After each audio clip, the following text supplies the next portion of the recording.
आपकी स्किन पर redness, etching या फ्लेक्स हो रहे हैं या फिर एक्नी, डैंड्रफ, एक्जिमा से परेशान हो तो आज की वीडियो आपके लिए लाइफ चेंजिंग हो सकती है।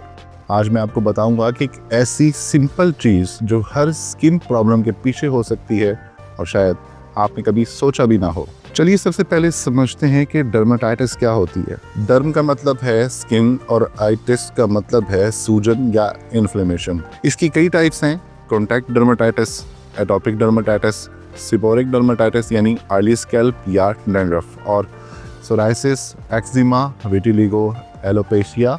नाम साइंटिफिक लगते हैं लेकिन असल में कॉमन फैक्टर इम्यून सिस्टम का ओवर रिएक्शन होता है। जब आपकी स्किन रिएक्ट करती है, चाहे एलर्जी हो, बैक्टीरिया हो, वायरस हो या फंगस, हमारे इम्यून सेल्स ओवर एक्टिव हो जाते हैं और ये रेडनेस, इचिंग और फ्लैकीनेस क्रिएट करते हैं।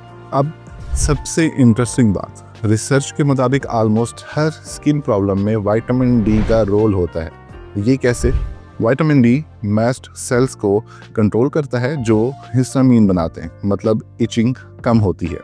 ये सीबेशियस ग्लैंड्स को रेगुलेट करता है और एक्नी और ऑयली स्किन में हेल्प करता है।